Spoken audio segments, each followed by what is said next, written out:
Hey, Larissa here. I'm going to show you my green smoothie recipe. So I've upgraded it recently and right now I'm putting in a lot more greens. So here I've got a variety of greens. Basically, I'm living in Kurdistan, Iraq, and so I use whatever I have. And what happens to be popular is Swiss chard and all types of green leafy herbs. So I've got some Swiss chard, which is a great dark leafy green. I've got parsley, which is really good because it's extra detoxifying. And I've got their version of celery, which is more leafy celery. Jargier's type of arugula, which is also a cruciferous vegetable and really great to add. So, and dill, also I love to put dill, literally any type of greens you can throw into this smoothie, and it's good to use a variety. Why are greens important? Well, basically, if you have dark leafy greens, you are getting so many nutrients. I mean, they are just packed full of different antioxidants, polyphenols, vitamins, minerals. And so yeah, it's great to eat the rainbow, but you don't necessarily have to as much if you're eating a lot of dark leafy greens and a variety. So it's amazing for your overall health. And just the reason that I am addicted to this smoothie is that it's really great as an anti-inflammatory as well. So I started a more rigorous exercise routine and at the same time upgraded my smoothie, and I wasn't feeling any like muscle pain afterwards like I should have.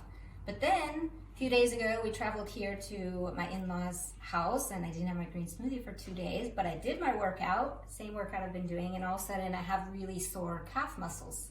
So I said, oh my gosh, I need to make my green smoothie because literally it really will improve your recovery time from exercise and help with inflammation. So you're gonna have a lot less muscle pain and recover faster. And so actually I'm sharing this recipe also with my dad now because he's been working a lot out in the garden and his job as a vet is really hard on his body as he's getting older. So he's also going to give this a try. But it's also really healing. I mean, this is a recipe that I actually got from Dr. Brooke Goldner as part of her healing protocol for lupus and any other sort of autoimmune disease. And so the key is that we're going to put packed greens. 75% of this blender is going to be packed greens and just 25% fruit. And the other secret ingredient is flax. So ideally, if you're using Vitamix high-speed blender, you want to put the whole flax seed so it'll be super fresh. But I have this ground flax that I freshly ground and kept in the refrigerator. So I'm going to put a few spoons of this. And then the fruit, you can use any type of fruit. Basically, banana always makes green smoothies taste better. I often freeze them, when they start to get a little brown speckles, because you want the really ripe one to give it more sweetness so you taste less of the bitter greens. And frozen will make it taste a lot better. Also, whatever you have, I happen to have apricot, orange. Over here, I'm soaking some apples to clean them because I don't have the luxury of buying organic, although you should if you can buy organic. But if not, I got a carrot. You can even put root vegetable, anything. I mean, if you have Vitamix, which I highly recommend you get, you can put anything and it will make it super smooth. And you can taste, you'll put a little bit of fruit, and if it needs more sweetness, you can add the sweetness through an extra piece of fruit and make it to taste. But the idea is mostly greens, so you get the maximum benefit without spiking your blood sugar. We don't want that. One more thing, so a quick tip in terms of using conventional greens. So some people have the question of like, what if I can't buy organic? Is it still healthy? Yes, definitely still, if you can't get organic, just wash them well. So I had my apples soaking over here and I used baking soda. So I've read and different research studies have shown that the most cost-effective option is baking soda. So they say a teaspoon per 2 cups, like a tablespoon per gallon. I just put a good sprinkle and then leave for 15 minutes and then rinse it well. And also, like if it's a hard fruit like this, actually scrubbing it with a brush is another way to really remove any sort of pesticides as much as possible. So you're still gonna get a lot of benefit. I mean, again, our body has natural detoxification pathways, and eating lots of greens is gonna enhance those detoxification pathways. So, you know, we are gonna be processing out toxins, which we take in every day just from the air we breathe. But we wanna minimize it as much as possible. So I've washed all my things really well, and I like to do that and have them for a week. So then when I make my green smoothie, it's really easy just to throw things in the blender and hit go. So now I'm gonna show you how I fill my blender. Like I said, we wanna pack it with greens. So literally, you take the greens and you push them down with your fist. Now this is if you have a high-speed blender like a Vitamix. If you don't, then my recommendation is to pack in your greens just for measurement, and then pull them out and blend like half of them with the water, and then put the rest and blend it, because in a regular blender you pack this down, it's probably not gonna blend. So this is just to know the ratio. And if you don't have a high-speed blender, you'll still obviously get the health benefits of the green smoothie. It just won't be as smooth and as palatable. So right now, I mean, I consider that only 50%. So I'm gonna add also some parsley, and yeah, sometimes I put more variety, and you could even put things like cucumber.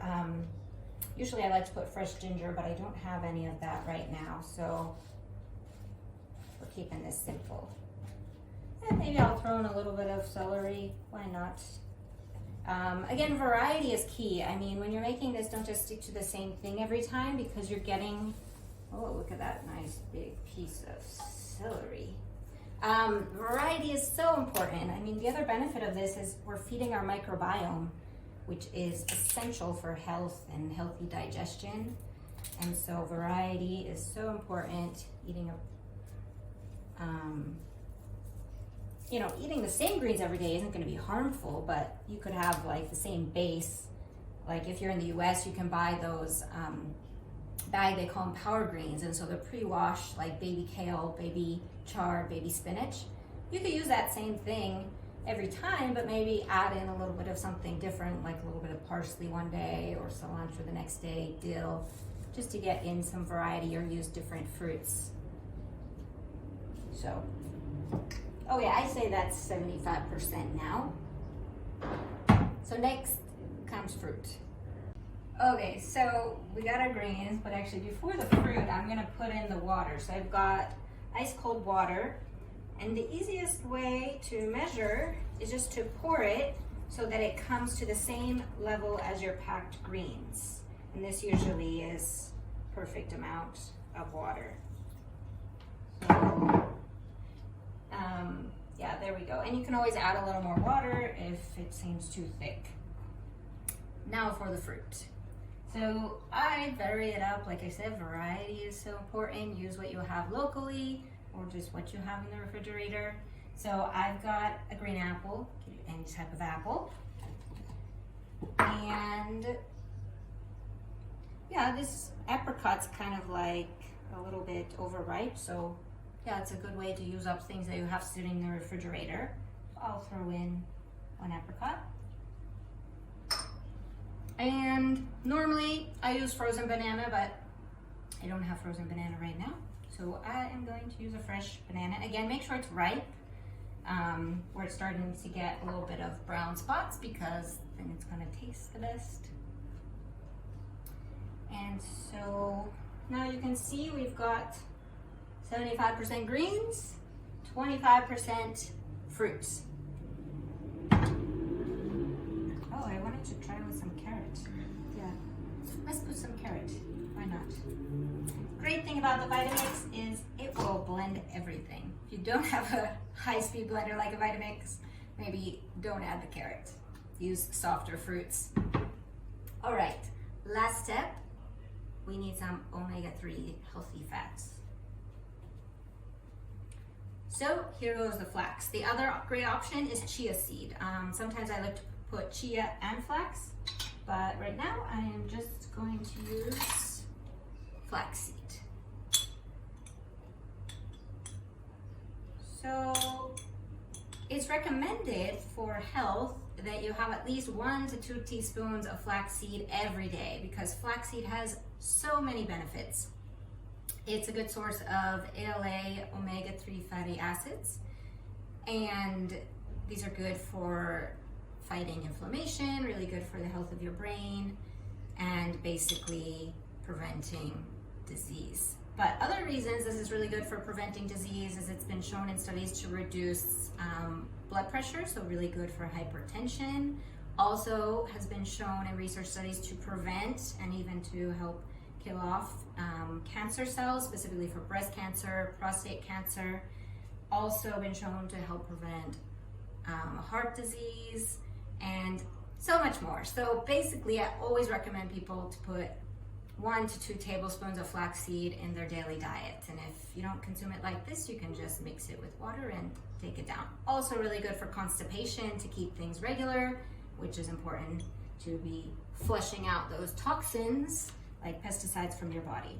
So I put 2 tablespoons, and actually in Dr. Brooke Goldner's recipe, she says just put a big handful up to like a half cup if you're using a full-size blender.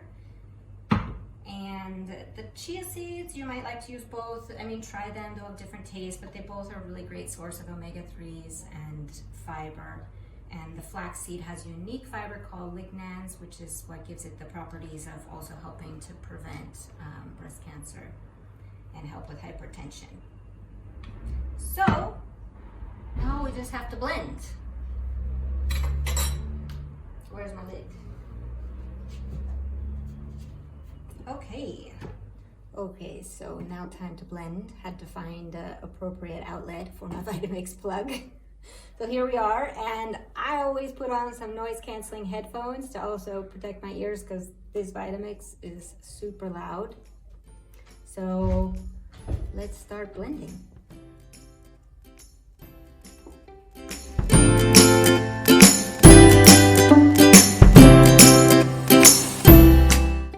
Okay, so last step, taste it.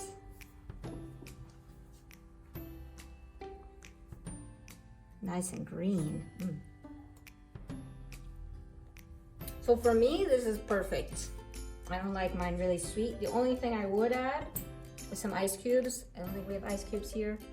So the key for a really great smoothie is to make sure it's really cold. So if you can, use frozen fruit or add some ice in place of some of the water, so it's really chilled. But if you like it sweeter at this point, just add an extra piece of fruit, because the idea is, you know, you want to drink it so you get the benefit of all those greens, but you don't want to have a high amount of fruit to have too much sugar. So play around, do it to your liking, and if you've got questions, let me know. So this was a basic green smoothie recipe, so that basically you get good amount of greens. But I actually like to add a lot of different things. I'm not in my home right now, so I don't have everything I normally put.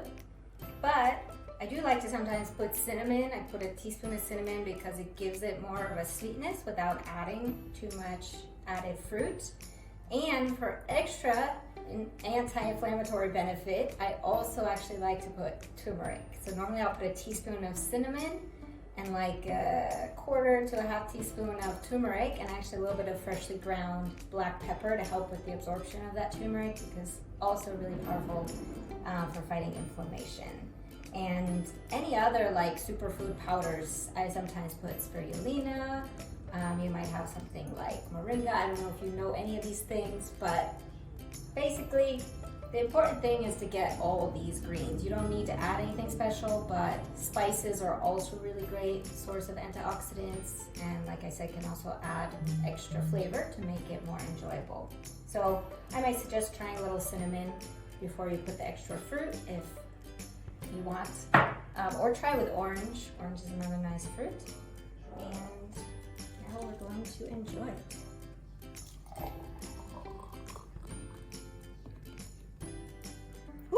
Very full.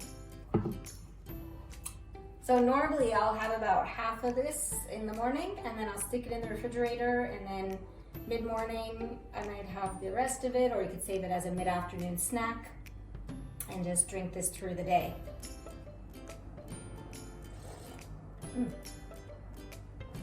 Very good.